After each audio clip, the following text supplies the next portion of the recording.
Hello and welcome to our briefing on DPS software. My name is Osman Ismail, I'm the Managing Director, and I'm going to quickly run you through our project plan and roadmap to show you some of the areas that we're going into.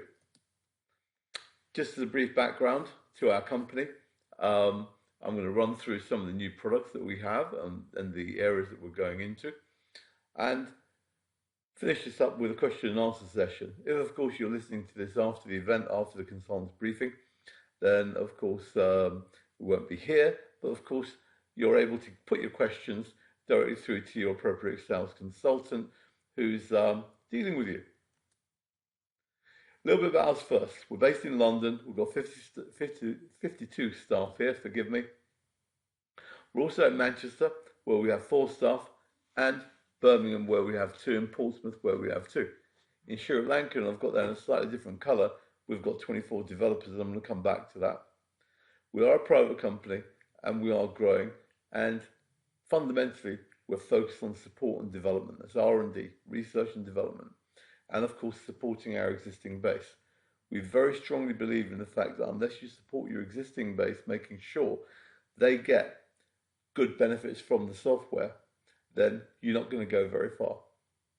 The reality is that we believe that version of support is actually part of our marketing budget, because by making people happy in that respect, they tell others about us, and that's how we sell more. Sri Lanka. This is not an outsourcing operation where we've decided to take the development of our software and push it out to others. This is wholly owned, and the staff out there are fully employed by DPS software directly. And what's more, the key staff out there, the lead tech and the director of software programming, are employees who worked with us in the UK for up to 8 years before we shipped them out.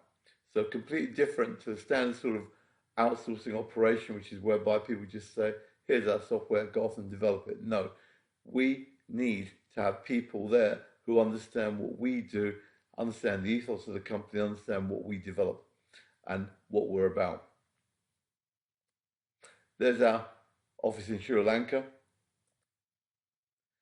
little bit background about us. We're specialists. We are a software house, and we do focus in on practice management software, but we've also got a specialist cloud provision. That's the DPS cloud, where we've got our own category 3 data center. Let me give you a little bit of insight into our growth. That's 12, 13, 13, 14, 14, 15, up to the year 16, 17, which we've just finished. The average over the past 4 years has been 21%. Now, that's really important. So it just means that we must be doing something right in terms of the product and the profile being right and delivering efficiencies to our clients. Here is our growth in a graph form. Now, this is one of the reasons for our growth overall. It's what I tend to call holistic computing. It's looking after the whole, not individual parts. Overall, you need some form of hardware to deliver systems to your users. You then need operating systems and system software. What do I mean by that? Well, you need Windows, you need Citrix, you need Word, you need Office, you need Outlook, but these are actually standard software products. So all of those are necessary, and they're all needed. The first two, that's hardware and operating systems, can quite frankly be provided by very many companies.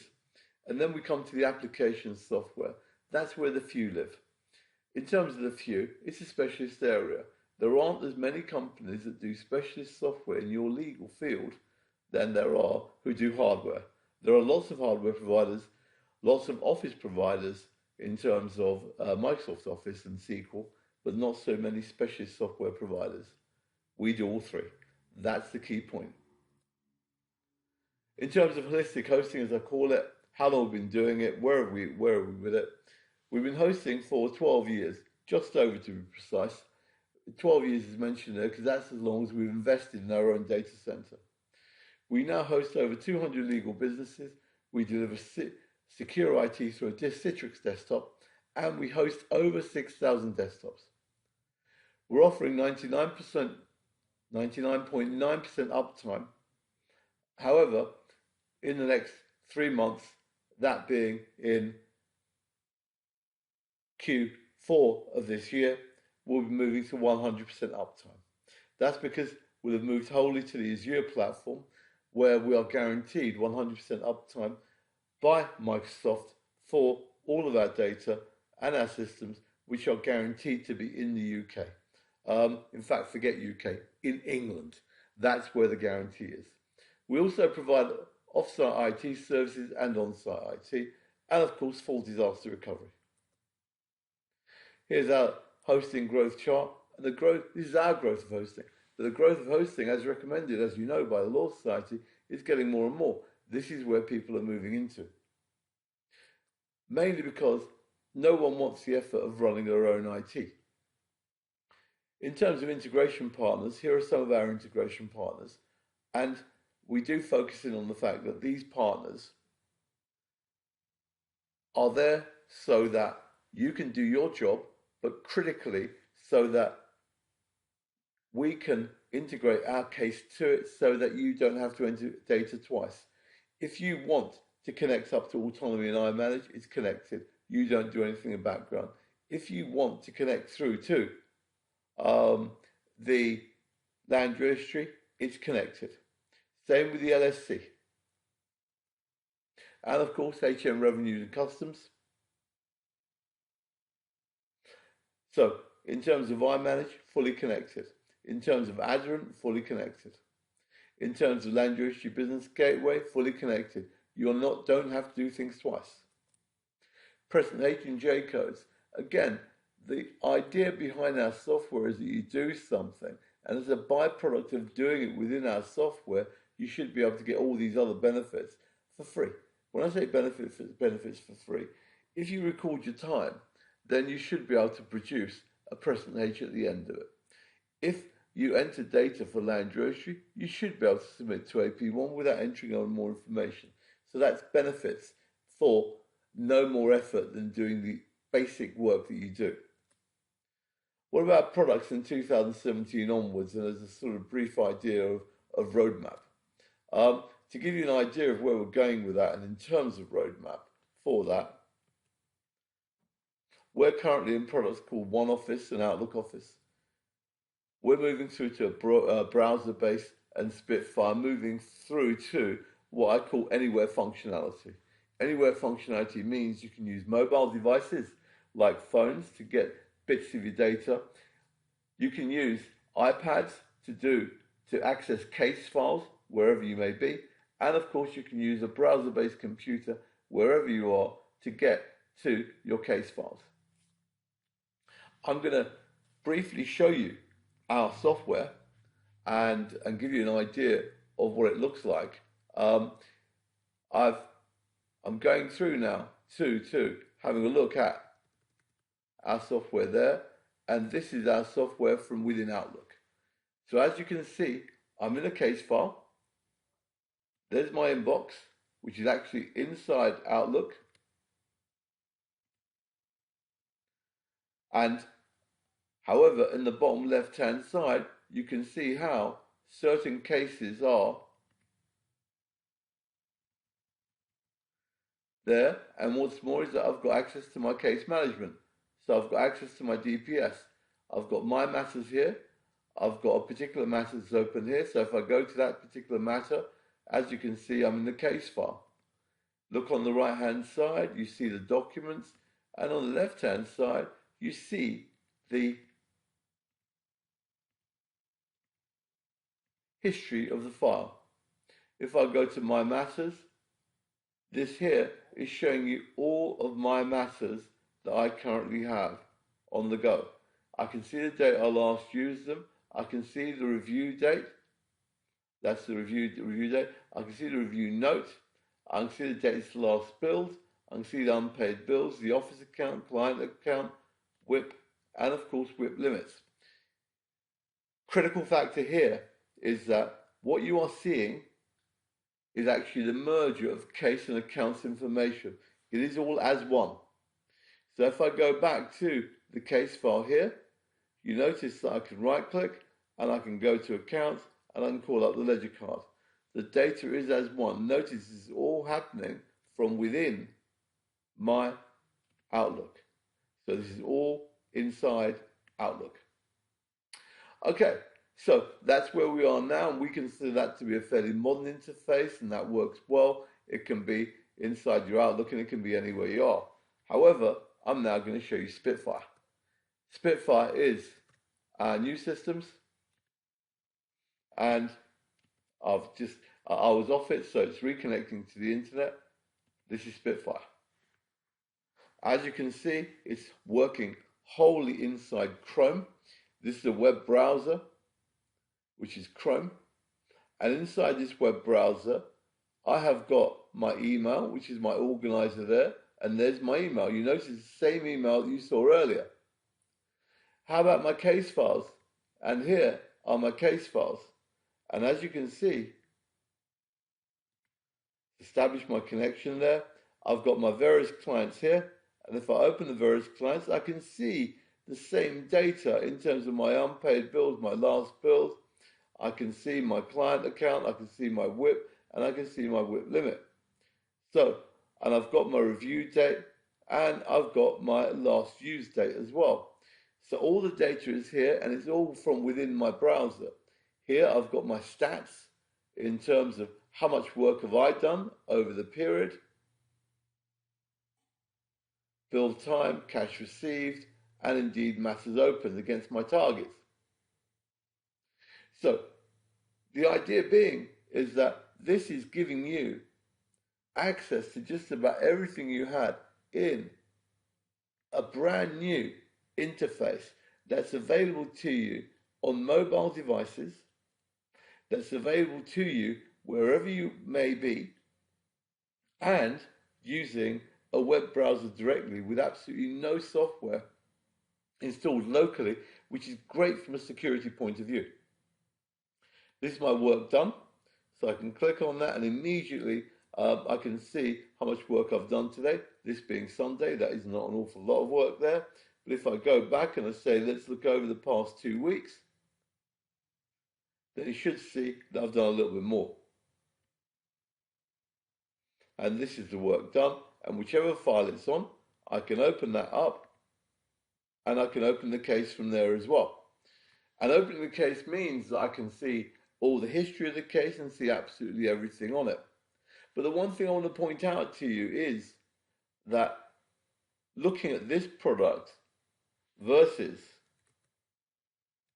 this product, even though this one is, in our opinion, let's face it, it's Outlook. So this is the Outlook interface. This is Outlook. This is exactly what it is. So looking at it there, this interface is, in our view, not as nice as this interface. Why? This new generation. This is for the millennials amongst us. This is for the people who are the Facebook generation, the LinkedIn generation, who quite frankly are used to using a lot of software that is purely designed. And that's what Spitfire is. It's designed so that people will actually use it. That's why the email is actually held inside the product itself. You can see down here on this one, on this email, I've got a little Outlook Office icon on it. I can go straight there and view the DPS file, or I can attach it to a file. So immediately I have this extra functionality sitting right within my emails.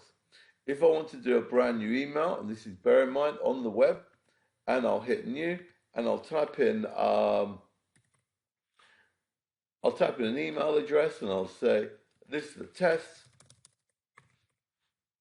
and I hit send.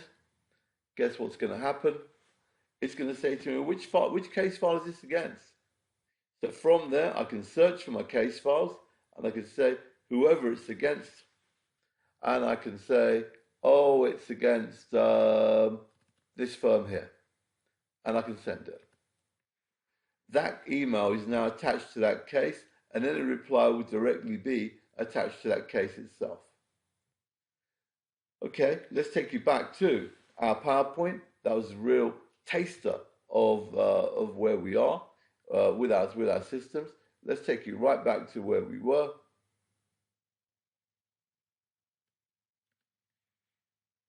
And this is where we were.